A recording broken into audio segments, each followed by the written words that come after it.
देखिए, हम लोग कल मॉन्टेग्यू चेम्सफोर्ड में पढ़ रहे थे 1919 को। थोड़ा सा आज पढ़ते हुए, क्योंकि बीच में ही छूट गया था, वो पूरा हो नहीं पाया था, तो आज हम उसी पर चर्चा करते हुए आगे निकलेंगे।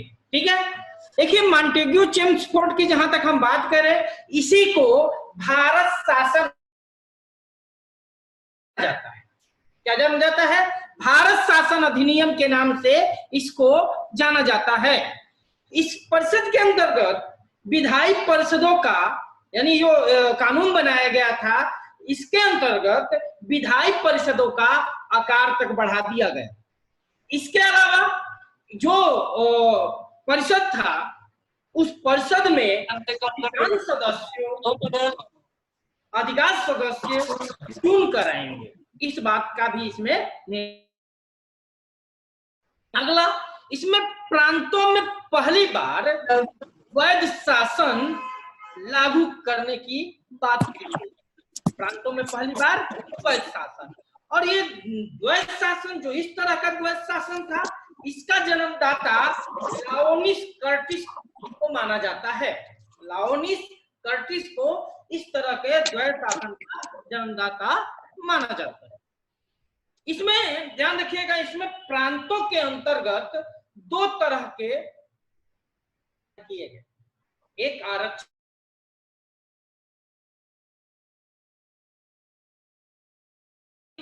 दो तरह के सब्जेक्ट इसमें डिसाइड किए गए। ठीक है। जिसमें जैसे जो आरक्षित विषय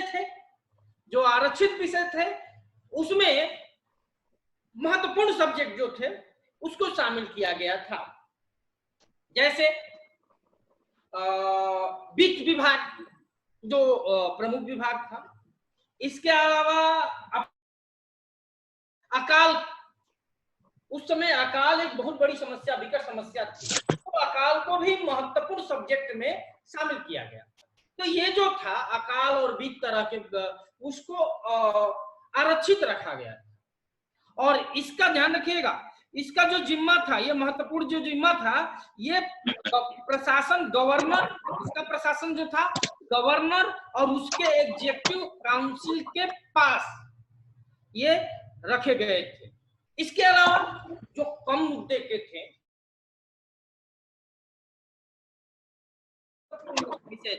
कम मुद्दे वाले जो विषय थे, उसमें जैसे शिक्षा हो गया, स्वास्थ्य हो गया, स्थानीय प्रशासन हो गया, इस तरह के जो विषय थे वो कम मुद्दे वाले थे। इसको हस्तांतरित सब्जेक्ट में रखा गया।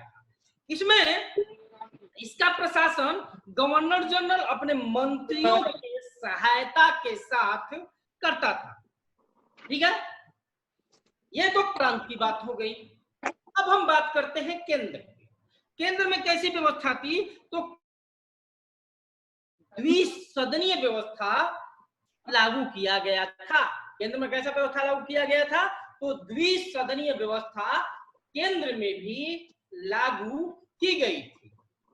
ध्यान रखिएगा। अच्छा, इसी तो उसमें दो सदन था, एक था निचली सदन, एक ऊपरी सदन। निचली सदन को लेजिस्लेटिव असेंबली के नाम से जाना जाता है। किसके नाम से? लेजिस्लेटिव असेंबली के नाम से जाना जाता है। इसमें सदस्यों की संख्या उस समय 144 निर्धारित किया गया। कितना? 144। 144 में 41 जो थे वो नामजद सदस्य होते थे, बाकी सदस्य चुन कर आते थे। बात समझ में आया?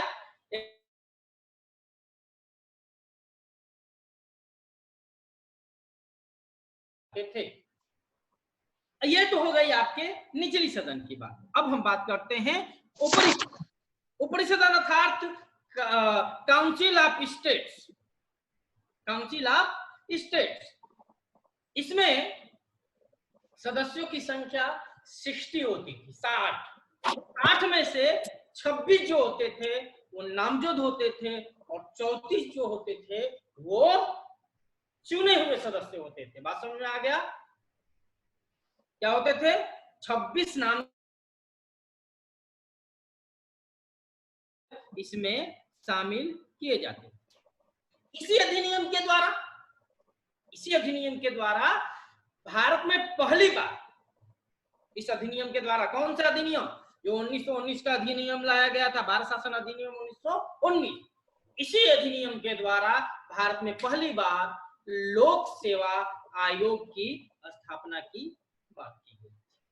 लोक सेवा आयोग की स्थापना की बात इसी अधिनियम के द्वारा किया गया।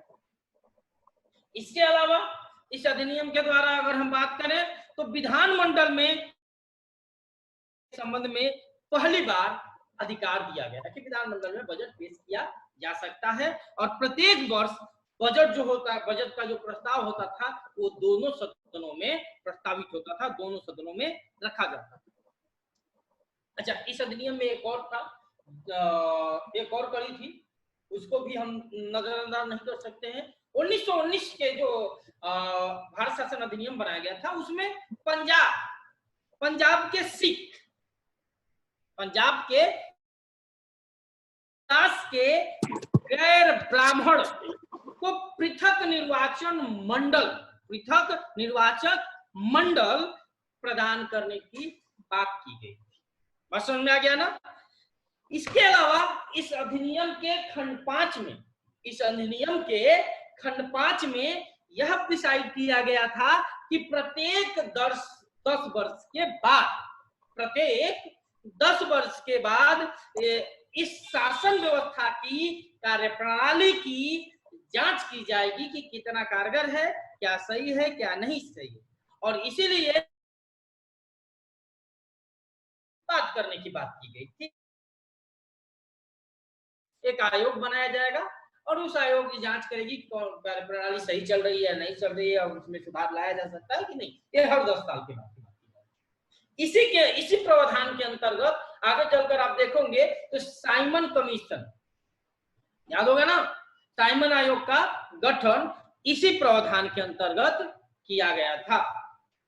बात समझ में आ गया? अब हम आगे करते हैं रोलेट एक्ट के बारे में। क्या पढ़ेंगे? Roulette act. भारत में जब रोलेट एक्ट की बात करें तो भारत में क्रांतिकारियों के प्रभाव को समाप्त करने के लिए ब्रिटिश सरकार ने 1917 में सर सिडनी रोलेट की अध्यक्षता में एक कमेटी गठन किया था। समझ में आया? 1917 में गठन किया गया। यह कमेटी का काम यह जांच करना था, इस कमेटी की नियुक्ति इसलिए किया गया था कि भारत में किस लेवल तक क्रांतिकारी गतिविधियां फैला हुआ था, क्रांतिकारी आंदोलन किस लेवल तक फैला, और इसका मुकाबला करने के लिए हमें किस तरह के कानून की आवश्यकता है। इस तरह से 1918 में जो ये कमीशन बनाया गया था, जो ये कमेटी बनाई गई थी, इस कमेटी ने 1918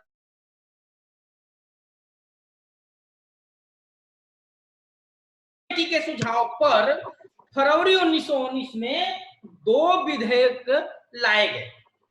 फरवरी 1919 में 2 विधेयक लाए गए।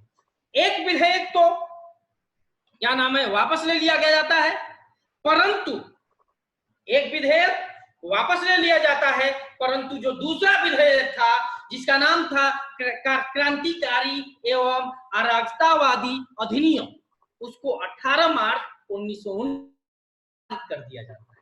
बात समझ में आया? और इसकी जो अवधि है, इसकी अवधि 3 वर्ष की रखी जाती है। इसकी अवधि 3 वर्ष की रखी जाती है, और इससे रोलेट एक्ट, इसी को रोलेट एक्ट कहते हैं। इसी को काला कानून के नाम से भी जाना जाता है।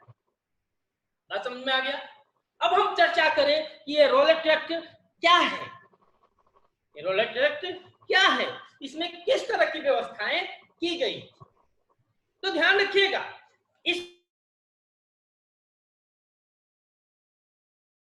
व्यक्ति को शक के बिना पर, संदेहात्मक व्यक्ति, ठीक है, उसको गिरफ्तार करके जेल में डाल सकता था, और जेल, ये इतना ही नहीं, साथ ही उसे अनिश्चित काल के लिए जेल में डाला जा सकता था, और कोई उसे पूछने वाला नहीं था। बात समझ आया? उसे कोई नहीं पूछ सकता था कि भाई इतने क्यों जेल में डाला गया। ठीक है, इस अधिनियम के द्वारा, ठीक है, इसे आप ये उसे दंडित किया जा सकता था, सरकार जेल में रख सकती थी। ठीक है, अच्छा, इसी एक्ट को बिना वकील, बिना अपील, बिना दलील का भी कानून कहा गया है। बात समझ में आया? इसे काला कानून भी कहा जाता है, आतंकवादी अपराध नियम के कानून भी कहा जाता है। ध्यान रखिएगा, इसका देश भर में विरोध होना प्रारंभ हो जाता है। बात समझ में आया ना? पूरे देश में इसका विरोध होना शुरू हो जाता है और शुरुआत होती है 30 मार्च। कब से होती है? जो प्रभाव में दिखता है वो 30 मार्च। ठीक है, 30 मार्च को ये प्रभाव दिखाना शुरू कर देता है राउलट कि क्या, और 30 मार्च को ही स्वामी श्रद्धानंद एक आंदोलन की बागडोर संभालते हैं और वहां पर एक भीड़ जमा होती है। उस भीड़ पर गोली भी चलाई जाती है और इस भीड़ में करीब 5 आंदोलनकारी मारे जाते हैं। बात समझ आया? कितने आंदोलनकारी मारे जाते हैं? 5 आंदोलनकारी मारे जाते हैं। अब तब तक गांधी जी का भी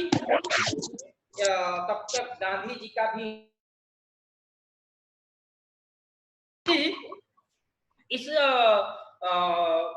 एक्ट के विरोध में 6 अप्रैल 1919 को एक देशव्यापी हड़ताल करने का प्रस्ताव रखते हैं कि भाई हम 6 अप्रैल को इसका हम विरोध करें।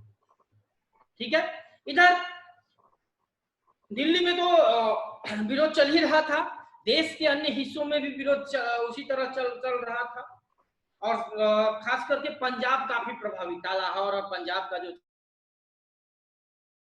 था, इस वजह से वहां पर भी भीड़ पर गोली चलाई गई थी सरकार के द्वारा उस आंदोलन को दबाने के लिए। ठीक है, अब हुआ ये कि स्वामी श्रद्धानंद और सत्यपाल, डॉक्टर सत्यपाल जो पंजाब से थे, इनके निमंत्रण पर गांधी जी पंजाब की ओर प्रस्थान करते हैं, पंजाब की ओर जाते हैं। परंतु रास्ते में जब हरियाणा में एंट्री करते हैं तो रास्ते में ही पलवल नामक स्थान, पता ही होगा आप लोगों को, पलवल नामक स्थान पर 8 अप्रैल 1919 को गांधी जी को गिरफ्तार कर लिया जाता है। ठीक है, 8 अप्रैल 1919 को गांधी जी को वहीं पर गिरफ्तार कर लिया जाता है। अब हम पढ़ेंगे जलियांवाला बाग हत्याकांड। अब देखिए, बड़े नेता थे, उनको गिरफ्तार कर लिया गया, उन पर प्रतिबंध लगा दिया गया, तो जो पंजाब की जनता थी वो और अग्रेसिव होती चली और ये आंदोलन कब और बढ़ गया जब पंजाब के 2 लोकप्रिय नेता, एक डॉक्टर सत्यपाल और दूसरा डॉक्टर सैफुद्दीन किचलू को अमृतसर के डिप्टी कमिश्नर के द्वारा बिना किसी कारण के 9 कर लिया। अब ये आंदोलन और थोड़ा तीव्र हो जाता है। अब इनकी गिरफ्तारी का आदेश जो दिया था पंजाब प्रांत के जो लेफ्टिनेंट गवर्नर था माइकल ओ डायर ने दिया। इनके गिरफ्तारी के तुरंत बाद जो जनता थी वो इनके गिरफ्तारी के विरोध में शांतिपूर्वक जुलूस निकाला। बात समझिएगा, एकदम शांतिपूर्वक जुलूस निकाला, लेकिन पुलिस ने इस जुलूस को आगे बढ़ने से रोका और भीड़ पर जब देखा कि ये जुलूस रुक नहीं रही है तो भीड़ पर गोली चला दी। इससे भीड़ में 2 लोगों की मौत हो जाती है और स्वाभाविक सी बात है, जब 2 लोगों की मौत हो जाती है तो यही जो भीड़ है वो उग्र हो जाती है। ठीक है, ये जो भीड़ है वो उग्र हो जाती है और 5 अंग्रेजों को इस भीड़ के द्वारा जान से मार दिया जाता है। अब स्थिति बिल्कुल भयावह है कि भाई अब स्थिति काबू में करना बहुत जरूरी है, क्योंकि जनता पूरी तरह से उग्र हो गई रहती है, जहां देखो वहां तोड़-फोड़ जनता के द्वारा शुरू हो गया रहता है। अब परिणाम स्वरूप माइकल ओडायर जो था लेफ्टिनेंट गवर्नर, वो अमृतसर के शहर की स्थिति को कंट्रोल करने के लिए सेना को सौंप देता है। और सेना जो सैन्य अधिकारी था उसका नाम था ब्रिगेडियर जनरल आर डायर। ही वो आता है ब्रिगेडियर आर डायर। वैसे ही अगले दिन 12 अप्रैल को मतलब कुछ गिरफ्तारियां करता है, फटाफट गिरफ्तार करने के बाद स्थिति को कुछ कंट्रोल में करता है। लेकिन ठीक अगले दिन 13 अप्रैल है, 13 अप्रैल 1919 बैसाखी का दिन था। सायं करीब 4 बजे अमृतसर के जो बाग था, जालियांवाला बाग, वहां पर एक विशाल जनसभा, इस में करीब 20,000 व्यक्ति इकट्ठे हुए थे।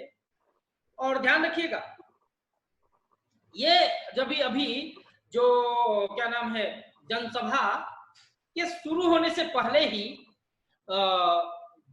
डायर के द्वारा उसी दिन 13 अप्रैल को ही सुबह करीब 9:30 बजे के आसपास इस सभा को अवैधानिक घोषित कर दिया गया रहता है कि ये सभा नहीं होना। लेकिन फिर भी सभा 4 बजे आयोजन होता है। इस सभा के संबंध में यह कहा जाता है कि ये कोई हंसराज नामक व्यक्ति जो है इस सभा को बुलाया था। बाद में यही सरकारी गवाह भी बन जाता है। ठीक है, तो भीड़ आ जाती है, भाषणबाजी शुरू हो जाता है। सैफुद्दीन किचलू और जो भी सत्यपाल, इन सबके रिहाई के लिए नारे वहां पर भाषण दिए जाते हैं, लगातार भाषण दिए जा रहे थे। अब उसी बीच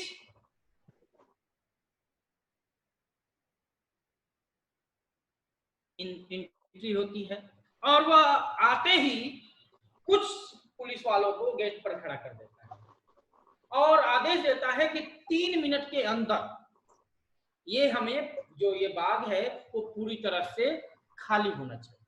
आप अंदाजा लगा सकते हैं कि 20,000, कम से कम 20,000 लोग थे। हुआ 20,000 लोग 3 मिनट में किसी प्लेस को, और केवल एक जगह है निकलने के लिए, वहां से कैसे निकल सकते, वो भी वहां पर सिपाहियों की तैनाती कर दी गई है। अब 3 मिनट के अंदर, वो 3 मिनट का समय देने के बाद उसने फौरन फौज को आदेश देता है कि गोली चला, और वहां पर भीड़ पर गोली चलाई जाती है। और इससे होता क्या है कि बहुत सारे लोग, हजारों लोग की मौत हो जाती है, घायल होते हैं।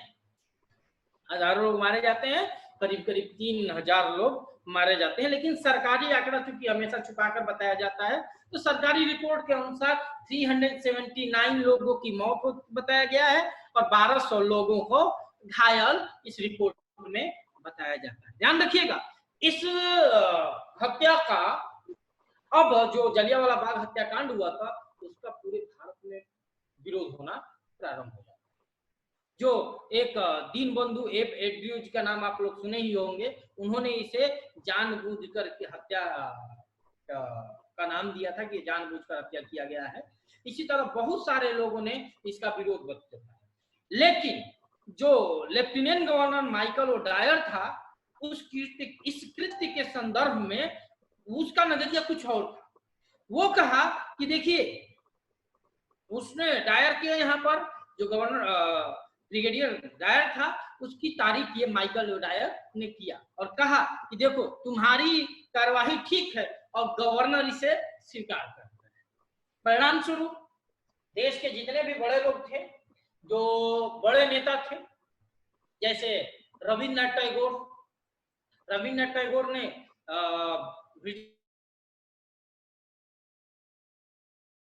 वापस कर, ठीक है ना, इस विरोध के परिणाम स्वरूप, जो जलियांवाला बाग हत्याकांड हुआ था उसके परिणाम स्वरूप।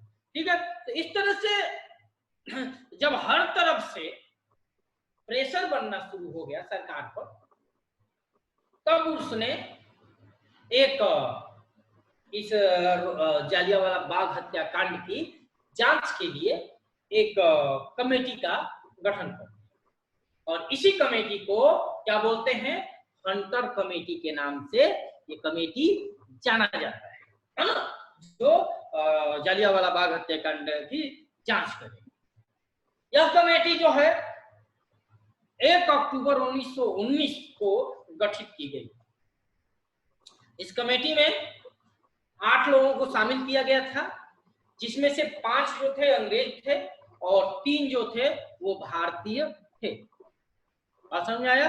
5 अंग्रेज और 3 भारतीय। पता ही होगा लॉर्ड हटन इस कमेटी का अध्यक्ष, इसके बाद जस्टिस रक्सिन, इसके बाद WF राइस, मेजर जनरल थे। अगला इसमें 3 भारतीय जो थे, सर चिमन लाल सिकलवाड़, साहबजादा सुल्तान अहमद और जगत नारायण। इस तरह से ये कुल 8 लोगों को एक कमेटी बना दिया गया। देखिए हंटर कमेटी जो है वह अपनी रिपोर्ट मार्च 1920 में सौंपा था। कब सौंपा था? मार्च 1920 को ये अपनी रिपोर्ट सौंपा। ठीक है, अच्छा या तो इससे पहले ही सरकार जो है ये जो भी दोषी थे उनको बचाने का पूरा रूपरेखा तैयार कर दिया था कि भाई जो दोषी उनको किस लेवल से किस तरह से बचाया जा सकता है, इसीलिए इंडेमेनिटी बिल को पास कर दिया गया। इंडेमेनिटी बिल को इसीलिए पास किया गया। लेकिन जो कमेटी थी वो उसमें लगभग 5 सदस्य, मतलब आधा से ज्यादा सदस्य, 5 सदस्य ब्रिटिश थे, अंग्रेज थे, लिहाजा ये कमेटी भी लीपापोती के अलावा और कुछ नहीं किया। जो भी था वो सब लीपापोती कर दिया। ठीक है, इस कमेटी के द्वारा पंजाब के गवर्नर को निर्दोष साबित कर दिया गया, तो बिल्कुल वो निर्दोष है। समिति ने डायर पर भी दोषों का हल्का बोल डाल दिया, बिल्कुल हल्का, और कहा कि डायर ने अपने कर्तव्य को गलत समझा और जरूरत से ज्यादा बल किया, या बस इतना ही। परंतु जो कुछ किया उसमें यह भी बता दिया गया, जो कुछ किया निष्ठा से किया और उसके वो बिल्कुल एक नेक नियत से कार्य किया गया था। उसने परिस्थिति को ठीक ढंग से नहीं समझ पाया और कुछ नहीं किया गया।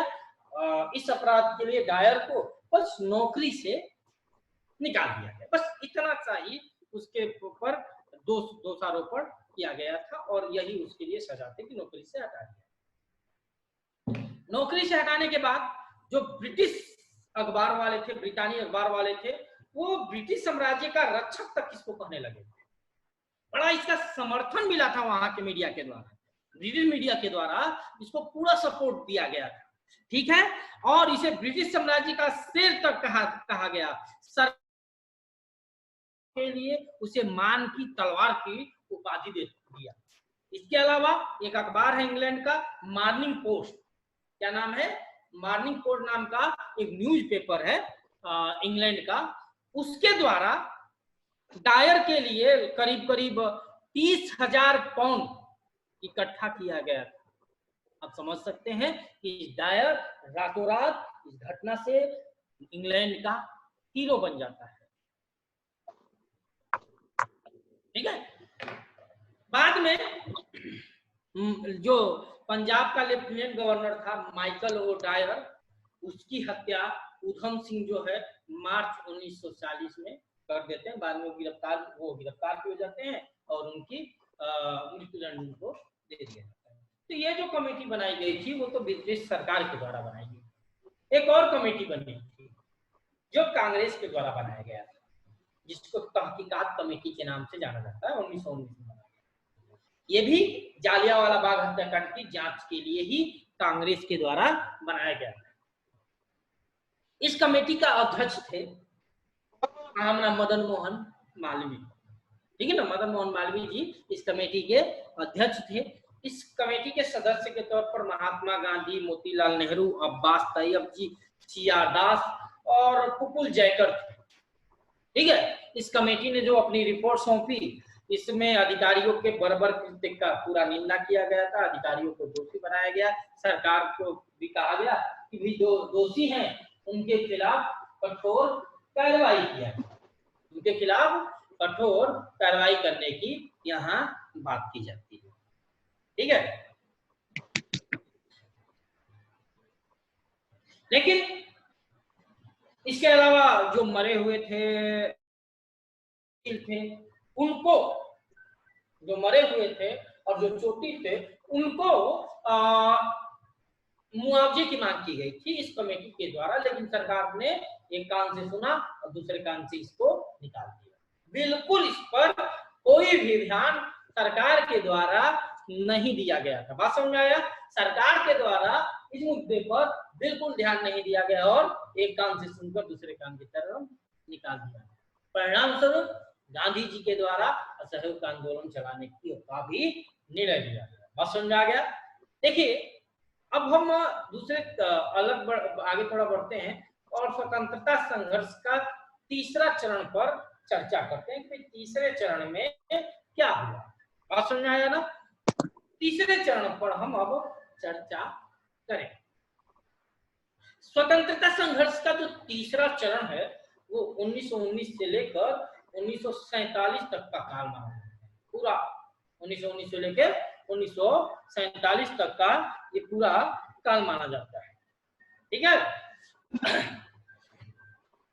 अच्छा, इस जो तीसरा चरण है उस चरण को एक और नाम दिया जाता है गांधी युग के भी नाम से जाना जाता है, क्योंकि इस पूरे चरण में, तीसरे चरण में पूरे भारत में वो थे मोहनदास करमचंद गांधी जी। ठीक है, तो अब हम महात्मा गांधी जी के जीवन परिचय के बारे में संक्षिप्त पढ़ेंगे, थोड़ा सा एकदम संक्षिप्त पढ़ लेंगे, बाद में आगे हम गांधी जी के बारे में विस्तार से चर्चा कर लेंगे किसी क्लास में। ठीक है, तो जहां तक हम बात करें गांधी जी का जन्म की बात कर ले तो 2 अक्टूबर 1869 में इनका जन्म गुजरात के पोरबंदर नामक स्थान पर हुआ। इनके जो पिता थे, इनको करमचंद नाम था उनका, या काबा गांधी के भी नाम से जाने जाते थे। ये पोरबंदर के रियासत के दीवान। आगे चलकर ये जो है राजकोट और वाकानेर जो है वहां का दीवानी ये संभाल लेते हैं। रहा सवाल गांधी जी का, तो गांधी जी का 13 वर्ष की अवस्था में जब ये स्कूल में भी पढ़ रहे थे उसी समय इनकी शादी हो जाती है। ठीक है, तो और काफी लंबा चलता है इनकी शादी, आप देख ही सकते हैं, लगभग 62 साल तक दोनों लोग वैवाहिक जीवन बिताते हैं और 1944 के आसपास पूना के जेल में इनकी पत्नी कस्तूरबा गांधी की मृत्यु होती है। ठीक है, अब गांधी जी जब 18 साल के थे तभी ये एक पुत्र का पिता हो गए और उसी के अगले साल ये चले जाते हैं इंग्लैंड पढ़ाई पर। 89 से लेके 1891 यानी 1889 से 91 तक वहां रहते हैं, बैरिस्टरी का पढ़ाई करके वापस आते हैं। लेकिन ध्यान रखिएगा, जब यहाँ आते हैं तो उनको कुछ बैरिस्टरी में या वकालत इनका चमक नहीं पाता है, क्योंकि रीजन ये था कि ये झूठ नहीं बोलते। ठीक है, पता ही होगा आप लोगों को गांधी जी के बारे में, तो झूठ का बहुत निंदा किए हैं, झूठ, तो इस वजह से इनकी वकालत जो है वो चल नहीं पाती और धीरे धीरे ये इनकी स्थिति उतनी सही नहीं हो पाती है। उसी बीच एक दक्षिण अफ्रीका का मुसलमान था तो भारतीय मुसलमान, लेकिन दक्षिण अफ्रीका में वो व्यापार कर रहा था, तो गांधी जी के सामने लगभग 1892 में एक प्रस्ताव देता है कि वो दक्षिण अफ्रीका में चले और उनके मुकदमे का सुनवाई करे। ठीक है, उनका मुकदमा का वही सुनवाई के, लेकिन वहां भी अगर हम बात करें तो वकालत में वहां भी इनको उतना सफलता वहां भी प्राप्त नहीं होता। जब ये दक्षिण अफ्रीका पहुंचते हैं तो इनके सामने जब ये वहां पहुंचते हैं 1893 में, तो वहां भारतीयों के साथ अंग्रेजों द्वारा बहुत ही कटुता पूर्वक व्यवहार किया जाता था और इसका शिकार खुद गांधी जी भी हुए। गांधी जी के द्वारा भी उसका शिकार होना पड़ा था। गांधी जी डरबन से प्रिटोरिया ट्रेन से जा रहे थे, रेलवे से जा रहे थे, तो प्रथम श्रेणी के डिब्बे से जा रहे थे, लेकिन एक जगह पर रास्ते में मेरिट वर्ग में एक अंग्रेज, ठीक है ना, वो प्रथम श्रेणी के डिब्बे में एंट्री करता है। जब देखता है कि एक भारतीय वहां बैठा हुआ है तो बहुत अपमानित महसूस करता है और गांधी जी को वहां से पुलिस के द्वारा धक्का देकर निकलवा देता है। उस समय जान लीजिए बहुत ही कितना भी पैसे वाला व्यक्ति हो, कितना भी पैसे वाला भारतीय हो, लेकिन उसको प्रथम श्रेणी के डिब्बे में एंट्री करने का मनाही दिया जाए, इनको वहां से रास्ते में उतार दिया जाता है। गांधी जी को ये जो बात थी, ये जो उनको उतारा गया था, और कह सकते ये जो यात्रा थी उनकी नई यात्रा की शुरुआत, एक नई दिशा की शुरुआत। और ये यात्रा जो चला था गांधी जी का, यही नहीं कि साउथ अफ्रीका में ही खत्म हो गया, यह यात्रा था साउथ अफ्रीका से चलकर 1947 जब देश तब तक आजाद नहीं हो गया तब तक ये यात्रा रुका नहीं था गांधी जी। जहां तक दक्षिण अफ्रीका में गांधी जी के बाद की बात करें तो दक्षिण अफ्रीका में अंग्रेज भारतीयों के प्रति रंगभेद की नीति अपनाते रहते। वहां पर एक कानून बनाया गया था, ठीक है ना, एसआईटी रजिस्ट्रेशन एक्ट बनाया गया था। इसके द्वारा कोई भी भारतीय जो है वो एक पंजीकरण प्रमाण पत्र लेता था और वो इसके लिए टैक्स देता था, भारी कर लगाया जाता था। इसको रोकने के लिए गांधी जी ने एक मुहिम चलाया और इसका विरोध करने के लिए एक शिष्टमंडल बना करके इंग्लैंड में भेज दिया गया था गांधी जी के द्वारा। बाद में इनको उस मुहिम के थ्रू गांधी जी को अपार सफलता भी मिलती है 1894 नटाल में कांग्रेस की, ठीक है। और ये जो एक्ट था एसआईटी रजिस्ट्रेशन एक्ट, वो समाप्त कर दिया जाता है सरकार द्वारा। इसके अलावा इन्होंने 1894 में एक नाटाल इंडियन कांग्रेस की भी स्थापना करते हैं। वहां पर दक्षिण अफ्रीका में ही इंडियन ओपिनियन नामक अखबार भी निकालना शुरू करते हैं और 1904 में उन्होंने फिनिक्स में एक आश्रम की स्थापना। आश्रम में आया ना, ध्यान रखिएगा। इनके वहां के आंदोलन के परिणाम स्वरूप करीब करीब 1914 आते अधिकांश काले कानून दक्षिण अफ्रीका के ब्रिटिश हुकूमत के द्वारा समाप्त कर दिया जाता है। और इस तरह से आप देखोगे तो गांधी और उनके अहिंसक सत्याग्रह आंदोलन का ये पहली महान सफलता माना जाता है। वैसे अगर हम बात करें अवज्ञा आंदोलन जिसे हम सत्याग्रह कहते हैं, उसकी शुरुआत गांधी जी के द्वारा पहली बार साउथ अफ्रीका में किया गया।